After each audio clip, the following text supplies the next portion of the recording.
Good morning, everyone. It's so good to see you guys this morning. And if you're joining us online, welcome and thank you for joining. Just a couple of announcements today before we get started. If any of you have any information that you would like to update, please take note of the welcome home cards on the back of the seat. If you need to update your telephone number, email address, or physical address, you can write that information on the cards. You can turn them into the gift station if you'd like, or you can give it to me after service. And if you're joining us online, you can always reach out to us. Email addresses are listed on our website at silvercreek.church. For now, we are going to stand together and join our friends at Woodstock Community Church for praise and worship.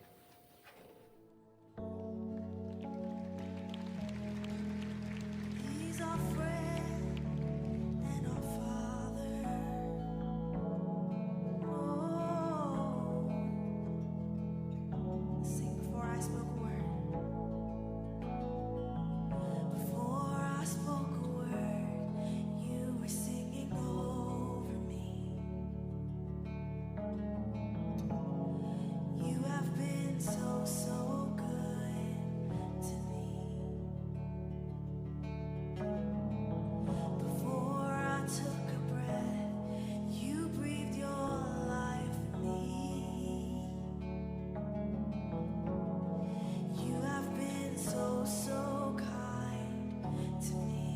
Sing what we know. And oh, the overwhelming, hear you sing it. Reckless love of God. Oh, it chases me down, fights till I'm found, leaves a 99, and I couldn't earn it, and I don't deserve it. Still, you give yourself away. Oh, the overwhelming, never-ending, reckless love of God. You love us, Lord. How you love us.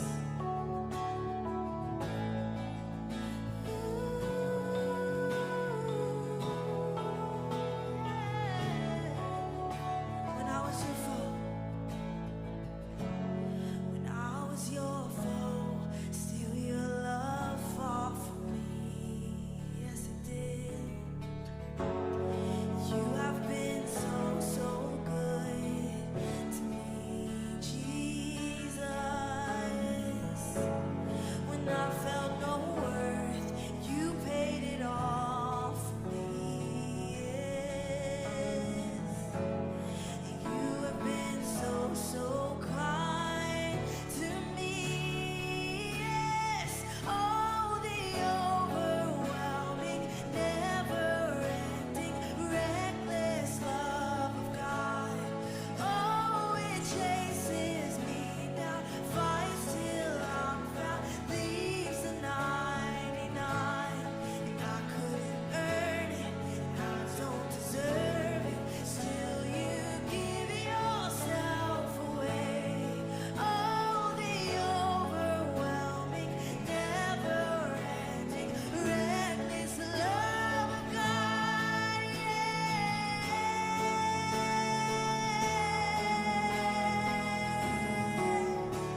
You love us, Lord.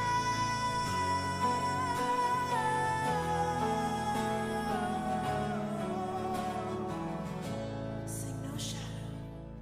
There's no shadow you won't light up, mountain you won't climb up, coming after me. Sing it like you know it. There's no wall you won't kick down, lie you won't tear down, coming after me. Sing that with confidence this morning. There's no shadow you won't light up, mountain you won't climb up, you're coming after me over and over, Lord. There's no wall you won't kick down, lie you won't tear down, you're coming after me. Oh, there's no shadow you won't light up, mountain you won't climb up, you're coming after me. Yes, you are. There's no wall you won't kick down, lie you won't tear down, coming after me. No shadow. There's no shadow you won't light up, mountain you won't climb up, coming after me. Oh.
for loving us like no other.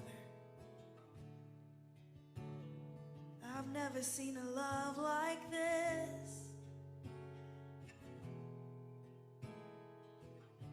Jesus, we thank you that your love doesn't matter the circumstance, it doesn't matter what we believe, what our questions are, our thoughts are, you love us. You welcome us in with open arms every single time. You love our mess, you want our mess so you can make it clean and pure. You do it every single time. Every single time we come back to you, you welcome us in with open arms, forgiving arms, loving arms, and we thank you for that. And so today we say we love you because you love us. We thank you for your kindness and your mercy, Jesus. And it's in your name we pray. Amen. There's times where I feel like testimonies need to be shared.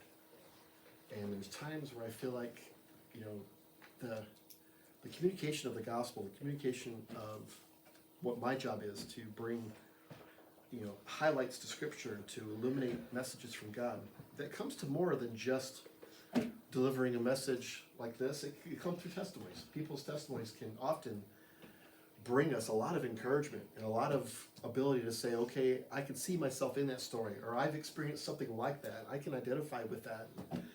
There's times I come across people's testimonies that I feel like are so powerful that I really want to share them with us. And so this morning, what I'm doing is I am going to have us kind of get in on an interview that happened recently with Terry Crews. Terry Crews, you may or may not know off the top of your head. When you see him, you know who he is. He's a pretty well-known actor, as well as a lot of other things he's involved in. But he's from Flint, Michigan. That's one of the interesting little things about his history. So he's kind of one of us in a lot of ways, and has been through a lot of what we've been through. And in his testimony today, he's going to share about the church he grew up in here in Flint, Michigan, and some of the things that happened in that church that shaped the way he viewed God, but also brought a lot of questions in his journey, both towards God and wondering what's this all about. A lot of questions that probably a lot of us have had, and maybe you've had similar experiences in your childhood with churches where as much as we try to get it right, sometimes we can get a little messed up as church leaders. Sometimes we can kind of get a little off focus, not on purpose, all well-meaning, but it can happen. There's things that we laugh about now that if you go back 20, 30 years, they would have never allowed instruments to be brought into a church at all. It was only to be sung choir style. And then they got this idea that, well, you could do an organ, and then a piano, and then you could do acoustic guitar but not electric. And then and then it kind of went from there to finally drums. The drums were the big holdout. Then drums were allowed in church as well. And so we've seen the evolution of church in the sense of there's a lot of things that man can make up saying, well, we shouldn't, when you realize, really? It's a question you ask. And when you look at it in light of Scripture, in light of what Jesus taught, you realize, okay, no, it is okay. And it is a good way to help promote the gospel. So I want us to watch this together, and I think that you'll get a lot of it just like I did. And Carey Nieuwhof is the name of the person who is doing the interview. He does a leadership podcast every week that's really geared towards pastors mostly, but leaders of all kinds. And I've subscribed to that regularly. So when I saw this come up just this last week, it's very fresh. I wanted to share it with you guys today. So let's watch this together, this interview with Carey Nieuwhof and Terry Crews. Terry, it's a thrill to have you on the podcast. Welcome. Hi, Carey. How you doing? Good. Doing fantastic. So you have done so much in your life. You're an actor, both TV and movies. That crossover wasn't always easy, but you seem to be able to go very fluidly between both. You've hosted game shows, play in the NFL, multiple seasons, multiple teams. You've written a book, and you're also an exceptional artist. I'm just curious, what brings you the most joy in all of that? Oh, wow. That's like asking me if I have a favorite child. You know what I mean? Yeah. What was incredible was that I never wanted to be an actor at all. I mean, It's so crazy. My wife was the musical theater major and the whole thing, and she was like, so I had Broadway dreams and the whole deal. My dream was to be a creator, to be behind the scenes. Like once I saw Star Wars in 1977, I thought, oh man, if I could be a director, or I would have been super happy just working at Industrial Light and Magic, working on special effects and being a creator like that way. And but I just wanted to be involved behind the scenes. That was my whole intent. You mentioned the NFL, and I Yeah. want to ask you about your physical disciplines too, because I'm always interested in sort of the story behind what made the Terry Crews we know today, whether people know you from the movies or Brooklyn Nine-Nine or, Everybody Hates Chris, or whether they know you from America's Got Talent, right? Where you've been Yeah. for the last few years. Um, but you call in your book, if I got this quote right, the NFL is prison with money. Yeah. Yeah. I've Yeah. never heard that before. What was your take on the NFL? Because you played with 6, 7 teams, did you not? Yes. You Hmm. have to understand, the thing about the NFL is it's probably the most competitive out of all the sports. It's probably the most competitive physically. But football was accessible. It was a way to go. I had the strength to do it. And I said, okay, this is going to be my way out of Flint, Michigan. Now you have to understand too, Flint, Michigan was going through an amazing upheaval, horrible upheaval. I mean, the demise of the auto industry, everything was collapsing around us. Right after the gas crisis, all through the 80s, General Motors went from being the number one corporation in the world to just barely hanging on, and then there was all this competition from all the other car companies. And then at the same time, there was the rise of the crack epidemic, which, Yeah. man, I mean, people went right from getting laid off from the factory into the drug game, Yeah. which really exacerbated this whole like demise of the city. And I watched it, and it's still been going through it. I mean, the water Hmm. crisis and all this stuff. It's literally a shell of what it was. All of my memories in Flint, Michigan are gone. I mean, Hmm. I don't have there's not a standing high school. The places I used to go don't stand anymore. The movie theaters are all done and Boy. hollowed out. They're just fields of grass. And it's kind of like having your memory wiped out. But I knew I had to get out. I knew when, because I felt this happening. Hmm. And football was the way to do it. I want to talk a little bit about your childhood and the things that Yeah. drove you, because you've always been a very physical guy and yet a very sensitive guy that you grew up Yeah, in. Carrie, So, let me tell you, man, it was brutal. yeah, On Terry. top of all the things that were happening outside of my house, Hmm. all the tremendous upheaval inside of the house, it was worse. Hmm. My father was extremely abusive. I mean, one of my earliest memories is my father knocking my mother out. And he would do it on the regular. It was something that, I actually wet the bed till I was 14 years old because we used to wake up into screaming and crying and glass breaking, and we never felt secure. I don't ever remember feeling like I knew what the next day was going to be like. Hmm. It was always on edge. I was always nervous and scared. I spent so much time afraid, and became part of my psyche. Just look out, watch out, because again, when you went out, there were drug dealers, gang members. The city was changing so fast that you had to fear out there, and then to come home and be afraid of your father getting angry, and on top of that, my mother was addicted to religion. Hmm. We went to a very, very strict church, which was a Church of God in Christ, it's Pentecostal, but it was extremely prohibitive. I mean, you couldn't go to the movies. I couldn't watch. I couldn't listen to secular music. Couldn't dance. Couldn't play sports. Couldn't do anything that I actually ended up doing with my whole life. we couldn't do, and it was literally, when you talk about shame, Carrie, it was, everything was, oh my God, you're going to go to hell. Hmm. And everything that it was presented to me is, why are you thinking that? If you're thinking that, you're going to go to hell. Or why did you do that?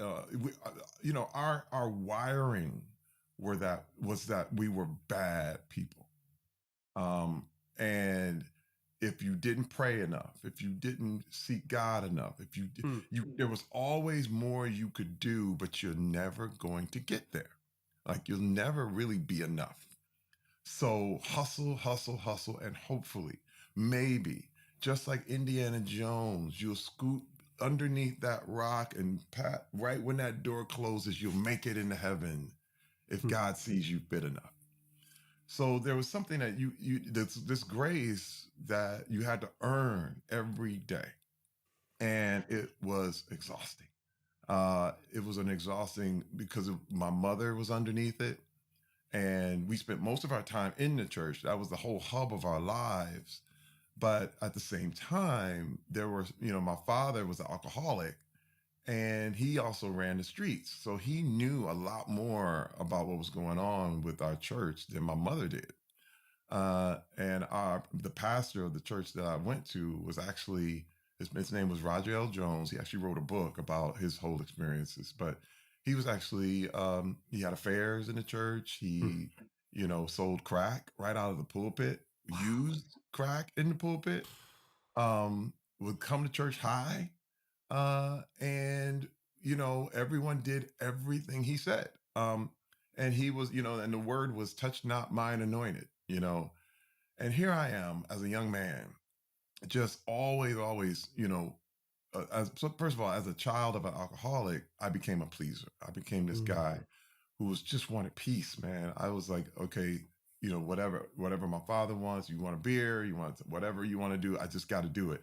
But then also this religious side where, okay, I'll go to church, I'll be a good boy, I'll do whatever it takes, I'll sing in the choir. Anytime anybody wanted to, recite all the books of the Bible, I was right there to do that. I said, I got to be the best kid that ever was.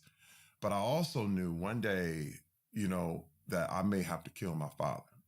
And I had the desire to be strong, like physically, because I was scared. I was scared all the time.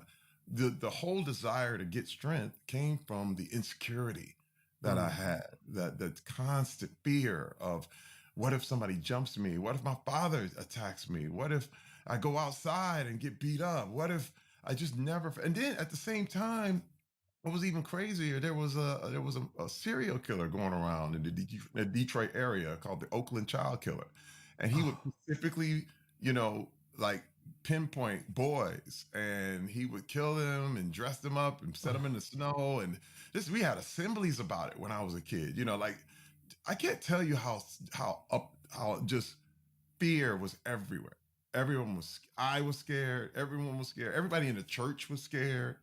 And, and then there was talk of the rapture, and the fact that, if you get caught and you're not right, they would give us books from, about the rapture, where if you were left behind, you would get your tongue cut out, and you have to watch your family members get killed. And so you're talking about a 5, 6-year-old boy who's just like panicked, like, oh my Hmm. God. One of my earliest memories is, we were in church, and, these church services were like 4 to 5 hours long every day, like every time we went.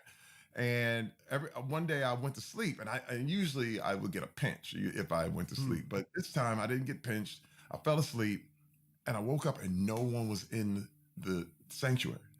And I flipped out. I said, "Oh my God, the rapture has come!" Like, and man, I'll never forget this, Carrie. I ran around this church in tears, like, God, no, now I'm gonna get hacked, my arms hacked off in the streets, and people gonna die, and Hmm. I gotta watch people get killed, and I was screaming, I was beyond myself. I heard some noise in the basement, and what had happened is church had ended, and everyone went downstairs to eat. And my mother was like, "What is the problem?" But see, this is just one of the examples. This is why it was so because I could remember it so distinctly of, oh my God, like I'm not safe. I'm never Mm. safe. And I never ever did. And so my attempt to be strong was an attempt to have some sort of control over my own safety. And it was a crazy, crazy life. And I mean, everything you did, like if you I felt guilty about listening to secular music, about actually liking it. You know what I mean? And what was so strange is that we couldn't go to the movies, but we would watch the movies when they came on TV. And I had tons of questions about that. And I was like, but okay, if we can't go to the movie, why can't we watch this? And they would be like, shut up. I had way too many questions, and let me tell Yeah. you, even now, my all the questions that I usually bring up get me in trouble still.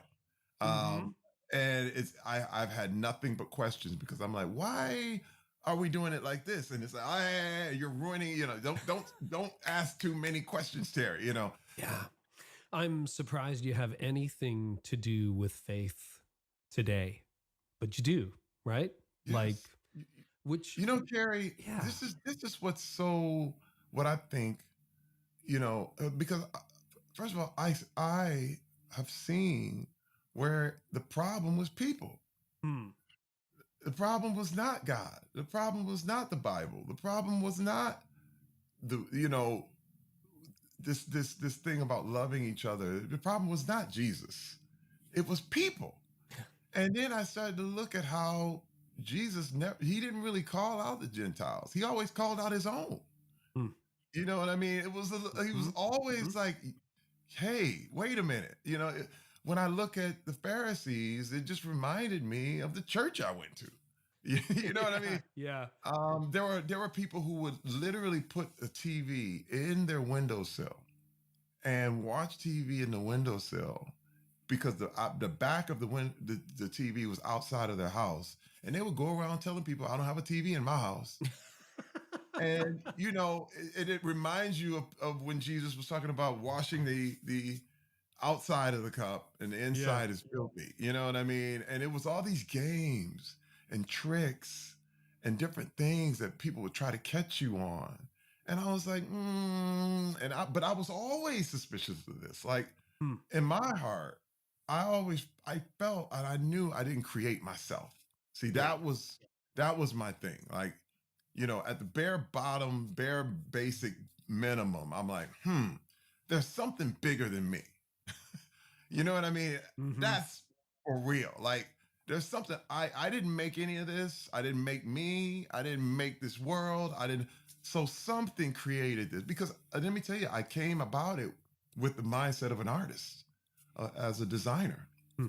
as there was a plan. You could see plans. You could see things organized in certain ways. And I said, wait a minute. So maybe the problem's us. Maybe people are putting now I noticed there were so many people putting too many things in on it and all the extras and all the stacking of all these other things. I'm like, wait a minute, man. You got to understand this too, Carrie, that in the church that I went to, there was a phrase that would always be used. And they would come up to you and be like, God is telling me that you need to, and then they go into a nice little list. Mhm. And if you started anything what God is telling me, well, you can't refute it. And especially to a young man, because I'm a kid. So it was like, God's telling me that you need to da da da da da, da," and so you're supposed to take all this stuff as law. But then I started to realize again, especially as a teenager, I was like, you know what? God didn't tell you that. There were a Yeah. moment where I was like, wait a minute. Hang Because on. I'll never forget another pastor that I went to. He said, God's telling me that football is evil because you're trying to hurt people. Now, basketball, however, is great because we play it every Friday night. And I went, no, no. And again, here I am, 16 years old, and these are adults telling me that this is the rules. And I'm going, but that's not true. Hmm. It's obvious it's not true. So I started to realize that the problem was not God. Hmm. And The problem was always what people added and the things that they took away and the things that they would say and reveal and the things that they would you know literally tell you that God's saying, interpolated through him. I'm like, why can't God just tell me? That was one of my things. I was like, why does God need you? I mean, Yeah. I always had these questions, I had a lot of questions again, and I would get shut up because I said so. And I finally stopped asking and just started to live and just said, I'm just gonna, I know God is there and I know he's, because another thing too, you got to understand, growing up in Flint, Michigan, there were so many things that were negative, that were crazy, that I missed, that I could see, I could feel protection. Hmm.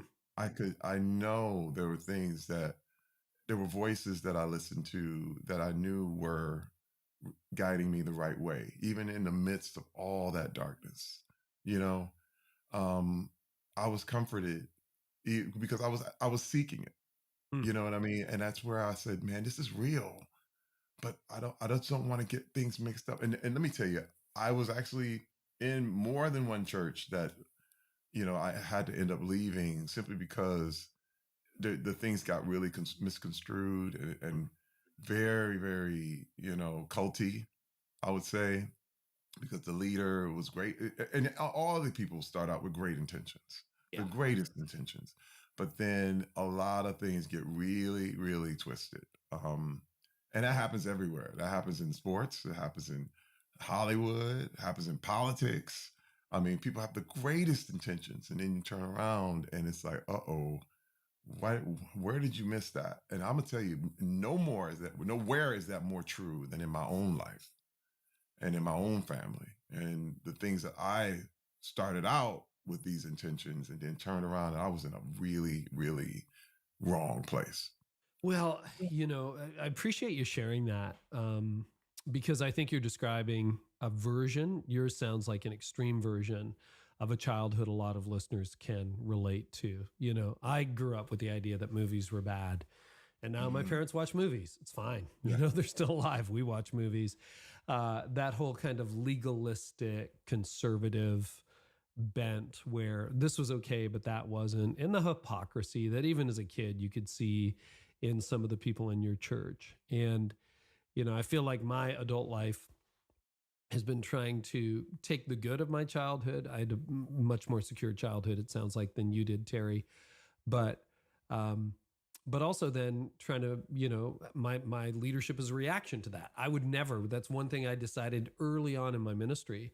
I would never say God told me to build this or launch this. It's like, I prayed about it. I think he's directing it, but if this thing falls apart, give me the blame. Like, I'll take Yeah. this one, make it Yeah. fall on me. Let's get into your personal story a little bit more. The best advice I ever received in my entire life was given to me by Pastor Jim Reeve. Faith Community Church was the church I had been attending here it was in West Covina, California. And Jim and Marguerite Reeve are still, to this day, some of our best friends and confidants and counselors. I mean, we go to them. We were there just 2 weeks ago. Like, talk to us. Well, I like to call them our parents, our spiritual parents. And we talk, we can say anything to them. Yeah. You know what I mean? Yeah.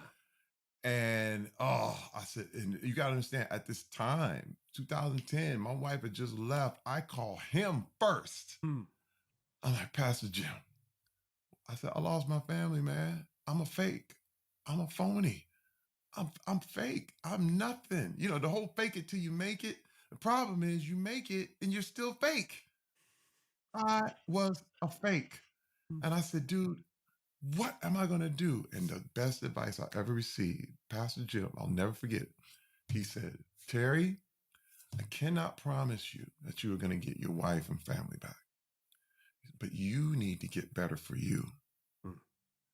Now, Carey, this was different. Yeah. I was like, get better for me. Like, you gotta understand, my whole life I've been doing things for Scooby snacks, for rewards. and to avoid punishment. That Mm. was the only reason to do things. I mean, I learned this back in Church of God in Christ, where you don't do it so you don't get caught. You know what I Right, mean? right. That's the lesson that I learned. It was like, the reason you may not want to steal that is because you'll get caught. But what if you wouldn't get caught? Well, you know what I mean? It's Yeah, sort of like, yeah, yeah. it's punishment, or you do good things for rewards. You put yourself out there so that you can get the reward of everyone thinking you're a great guy and you're so amazing and you're this Mm. and you. Oh wait, I would hold the door open for my wife when people were around. Okay, gotcha. You know what I mean? I know what you mean, Terry. Yeah. And it's like, and my wife will call me on it. You big phony! Like, you just noticed people were there. You trying to get these rewards, and I'm like, hey, well, that's the way it is. Yeah. And I did things what I would call for Scooby snacks. You know That what is I I'm mean? gonna hang on to that metaphor. That's beautiful. External motivation versus internal, right? Oh, Scooby snacks. dude, Scooby snacks, Hmm. all external, just like a puppy, you know. Hmm. And but me get better for me, Wow. like for real. And I went, that's all internal. There's no rewards, there's no punishment, there's not it's like just to get better. And wait, dude, it blew my mind. And so I said, okay. And I went to this place called Psychological Counseling Services. Now, this is a place where pastors go to when they Hmm. fall, where athletes went to and they get caught up in all kind of sex scandals and this kind of stuff. So they've seen it all, they've heard it all. You know what I mean? I do. And I go in there and I'm just like, oh, this is not me. And it's like, it's an intensive where you there and you like you stay there for a whole week and you do nothing but counsel all day long. Because this is the thing, my wife was like, look, you know I'm gonna have to see something. Like you can't just tell. There is no, telling me you're gonna be better and all this stuff. Like it's all action now, buddy. So I'll be over here, and you just don't come home. And I was like, all right, all right, I'm gonna do something. I gotta do something. And but see, when I realized that I had been two different people, I had a double life. Hmm. I had this life that everybody saw, and then I had who I was. And I said, I gotta find a way to be one person. So I go in there and I'm like, oh, this is messed up. This is not me. And then all of a sudden they said, was your dad an alcoholic? I was like, yeah. How did you know that? I didn't even say anything to you about that. And then, was your mom religious? I'm like, yeah. Wait a minute. How did you know that? I didn't say anything.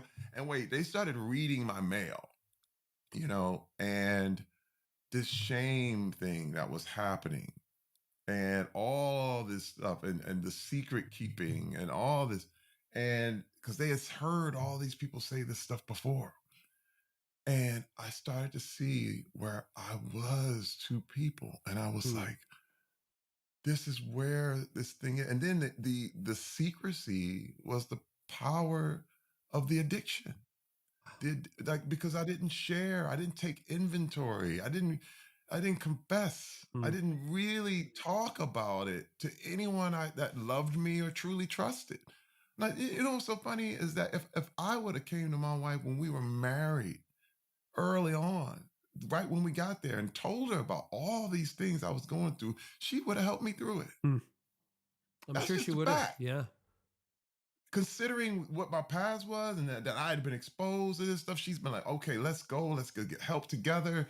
We can get this through this thing together, and we'll pray and we will work. You know what I I mean? do.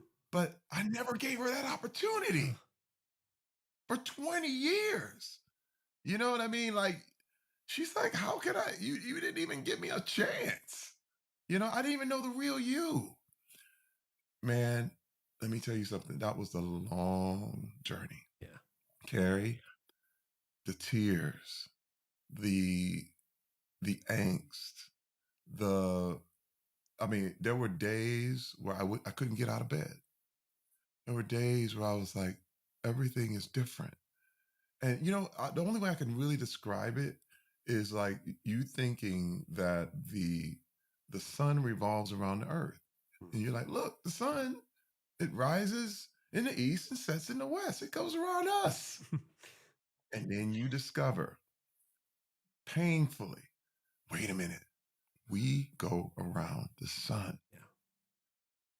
No. You know, I mean, it had to be a flat earth movement. You know what I mean? Where you're like, wait a minute. Wait a minute. If I keep going, I'll end up in the same place. Are you kidding me? Like, if I just keep going, we're going to go all the way around this thing. I mean, I'm sure. And look, that kind of thinking takes generations Yeah. to get out. You know what I mean? Like generation. In fact, if you even mention that that we go around the sun, that people put you in jail. You know what I mean? That was the reality. And I saw this world was not as it looked. And here I was, super successful, but I had everything backward. The internal Terry Crews was a mess. And I said, oh my God. And I said, I have to reverse this. I have to reverse. And so what I did, because of the secrecy and the whole thing, and again, I would never, ever, ever tell people to go public with their issues. You know, I just wouldn't. But I would tell them to always find someone they love, someone they trusted, a counselor, someone that they really, really know and trust, that they can really talk to about their deepest, innermost problems and difficulties and addictions. Yeah. And I went on. I'll never forget.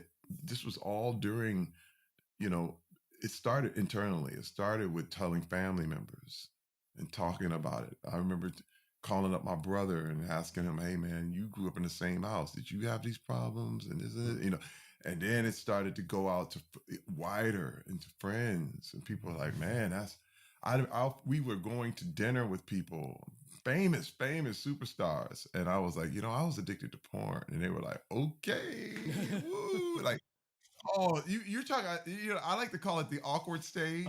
You know what I mean? Like, Carey, the awkward stage. People were like, all right, I got the check. Yeah. Be We're out out of of here. here. Look at the time. We got to go. Yeah, whoa, okay. No one wanted to talk about that. Okay. And but I couldn't stop. Like once, I mean, we talked to the kids. We were with the family, with the kids. This is what's wrong with dad. This is what happened with dad. You know, and we broke it down to a way that they could, you know, understand. But I had kids, you know, of various ages. Right now, they're from 35 all the way to 16. But this was, you know, 12 years ago. You know what I mean? So there were teens all the way down to little kids, and they were like, "So you had a problem, Dad?" I'm like, "Yes, I did. Yes, I did." And it was so hard. But as I kept doing it, it started to release. Like the whole thing, the power of what that addiction was started to get off me, you know, because everybody knew, you know, and it was accountability and it was people and they were like, oh, you know, and it was like, whoa, you got to walk this because you're talking it now, you know what I mean? So you better walk. And then I said, wow, I got this early app called Facebook Live. And Facebook Live this was back in 2014. And I remember I was coming out of the gym and I felt like I got to do this. And I put the Facebook Live on, and now people can do lives on Instagram and live, but this is back in the early days, like, you know, celebrities and people no one would ever letting anybody into their house or talking.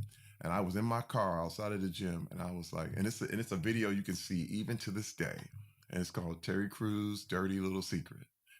And I said, hey, I was addicted to pornography, and it ruined my life. And I went into now my wife and I had already been through years of therapy. You know, it was probably going on 4 years up to that point. And we had decided to regroup, had decided to come together, and again with bumps and bruises all the way. And it was so great as Jim and Marguerite were there with us the whole time, you know, and became our counselors and became our people that we could trust and share how we were feeling. My wife was like, I'm out of here. And Marguerite was like, I understand. You know? And Jim, I'll go to Jim like, man, I don't think I can do it. He said, hey, I hear you. I know. But what are you going to do, Terry? I said, I know.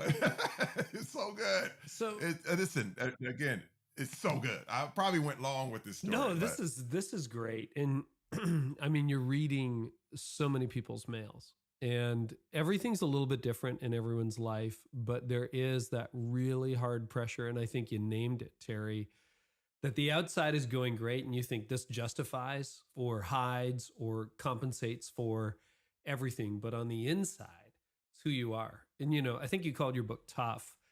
Would you say that up until what you call D-Day, that day that you confessed to your wife, hey, there was that massage parlor and I have this porn addiction and this is the person you married, not what you think you married. Tough was defined as you're working out, you're a tough guy, you had an anger problem, you're going to keep people out. But tough is very different for you now. How would you define tough now? What is tough to you in 2022, Terry? Tough now is the ability to really introspectively look at yourself, warts and all, for real, and be brutally honest. It's a little like self-surgery, There's a thing in Rambo when you see where Stallone has to close up a wound on his own, and he's sewing his own skin, and he's like, or he's going to bleed out. You know what I mean? He knows he's gonna die, and so there's this thing where you look at these things where I've seen stories about people who had their arms caught in things, had to cut their own arm off. But that was to save their life. The definition of tough is like that. It's where the endurance, the ability to take this kind of pain in order to live, in order to have life, in order to give life, in order to be life. It's tough. Yeah. And the other way was actually the easy way out. I always looked at that kind of version of toughness was the ability to hold up a shell and keep that shell and let nobody see it. Actually, keeping the image up was considered tough. Yep. How can you keep the image? You know what I mean? And don't let anybody break that image. And the real thing about being tough was tearing that thing down and letting people see you as you truly are. And let me tell you, it's so relieving being one person now, Carey. Was what happens is the image falls, the double life falls away, and now it's one. And what's so wild is that I can go places and people know way more about me than I'll ever know about them, and I do not mind. Yeah. You know what I mean? It's like, there we go. Yes, that's it. That's Terry. That's me. What doors has that opened for you? Like with the different kinds of conversations? Because I know Stallone is a friend of yours. You have all kinds of friends in Hollywood and a lot of other people in your life too. So since you've kind of come clean and come out and outed yourself, right? Said, here I am. This is who I am. These are the changes I'm making. Here are the steps I'm taking for a better marriage, to be a better dad, to be a better human, and just to be honest about it. Has that triggered conversations with other people who have started a similar journey, or where are people with your story now? Oh, big time. I mean, first of all, one thing that I did realize, and which was really good, is that there were people that I needed to separate from. There were people who liked the image, and it was better than who I really was. And I lost a lot of friends. I used to have a voicemail that said, hey, hi, this is Terry Crews. I'm taking it to the next level and I'm not going back. Please leave a message. And some people would get angry. Like, where you going? And I knew never to call those people back. Because I knew I was walking into an entirely new life. and the old couldn't come with me. And, you know, the whole phrase about the wineskins, Oh, yeah. you know, old wine, new wineskins, you know, it just doesn't work. You got to let that stuff go. And I actually had to, there were things like I had to physically, it was almost like spiritually move, you know, even though I was still in LA, I moved, you know, and there were things I didn't do. I had no interest in seeing or going or doing anymore that I, and, and before in the day, back in the day in the church that I was in, it was always spoke of as like, you know, God save me. I didn't want that no more. You know, I didn't need that no more, you know, that kind of thing. But this was different. This was different. It was like, wow, I saw the reasoning, the insecurity, the stuff that I was trying to get out of certain things that never fulfilled me. And so I was like, but then once I started to find the things that were fulfilling, the real things that mattered the most, I didn't need the other stuff. Wait, once I found what real intimacy was, because this is the thing, I found it.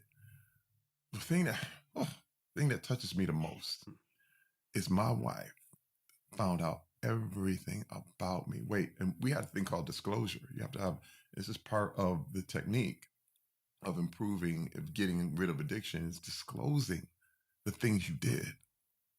Every last one of these things, as you can remember them. And my wife went through that with me every step of the way and loved me anyway. Like, that's true intimacy. You know what I mean? Like, our relationship is now going on 33 years. This happened at our 20, right after our 20th anniversary. But now we're going on 33 years in July. And I look at how we're stronger than ever. We put out a book that's on Audible right now called Stronger Together. That if you want to hear her side of the whole story, you can hear it in her voice. Well, I'll listen to that. Of us going through the whole thing. And it's incredible. It's incredible. And, you know, we are an example of a miracle. But that miracle is faith without works is dead. Like, there's faith and work. And I'm just so thankful, man. I'm beyond grateful that I did get my family back, that I do have my wife back, and I'll have more than that. You know, it's absolutely a new day for me, and every day is a new day. And this is why I'm so glad. And I have these conversations. Believe you me, man. People pull me to the side, like, man, how did you do that?